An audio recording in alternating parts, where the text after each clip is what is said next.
እጅግ በጣም ነው ደስታ የተሰማኝ።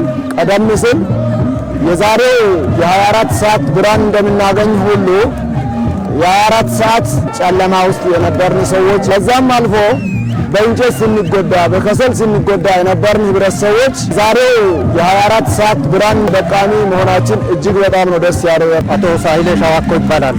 ይሄ መብራት እዚች ከተማ መምጣቱ በጣም ለህብረተሰብም ደስ የሚል ነገር ስለሆነ ሁሉም ደስተኛ ሆኖ ጨለማ ነበረ። አሁን ከየት ብርሃንን እናያለን ብለን ብዙ የሌላ ከተማን እያየን የሌላ ከተማን እየሰማን ለዛ ብዙ ህብረተሰብ ይጨነቅ ነበር እና አሁን ደርሶ ለኛ መታየቱ በጣም ለህብረተሰቡ በጣም ደስተኛ ነገር ሆኖ ታይቷል ማለት ነው። የማታወርቅ ማሞ ይባላለሁ።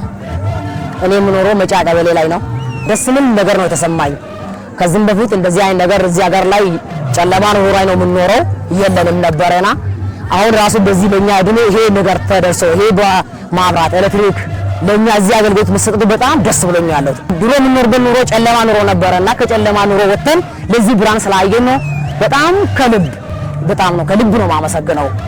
እኛ በእኛ እድሜ አይደለም አባታችን አያታችን ብዙ ነገር በጨለማ ኑሮ የኖሩ አሁን ዛሬ ይሄን ብርሃን ማየት ማለት ለኛ በጣም ትልቅ ነገር ነው። ወጣት አስራት አሰፋ ይባላል። የመጫ ከተማ ነዋሪ ነኝ። ማብራት በመግባቱ በጣም ደስ ብሎኛል። ህዝቡም በጣም ደስ ብሎታል። የኤሌክትሪክ በፊት ከተማውም ያው ጨለማ ነበረች። ይሄን ብርሃን በማየታችን በጣም ደስ ብሎናል። ስንት ከዚህ የት ሄደን ነው ተራምዶ እንደው ቻርጀር ለስልክ የምናረገው በጣም ሲቸገር ነበረ። ኩራዝ ነው የሚጠቀመው ሰው ባትሪ የእጅ ባትሪ ነው የሚጠቀመው።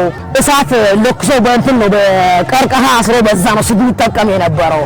በዚህ ነገር ጋዝ ጣውላ ቤት ከፍቶ መስራት ማሽን በልብስ ከፍቶ መስራት ትልቅ ነገር ነውና ወፍጮኛ ሀገር ላይ ራሱ በአንድ አይነት አይደለም የጤፍ ለብቻ የበቆሎ ለብቻ ሆኖ ቢሰራልን እኛም ለዛ በጣም ደስ ይለናል። የዚህ የሁሉ ህብረተሰብ የመጫ ከተማ ሰው ሁሉ ህብረተሰቡ ደስታ ነው የኔ ብቻ አይደለም። ከዚህ በኋላ ይሄ ማብራት መቀጠል ከሆነ የተለያየ ወፍጮም ሆነ የተለያየ የእንጨት ማሽንም ሆነ የተለያየ ነገር ለመግዛት ብዙ ሀሳብ አለኝ። ለኛ የተሰማን ትልቅ ደስታ ነው ሰማን። ብዙ ስራ ይሰራል። በዚህ መብራት ብዙ ስራ እንሰራለን። ብዙ ልጆች ብዙ ስራ ይፈጥራሉ የሚለውን ትልቅ ሀሳብ አስባለሁ።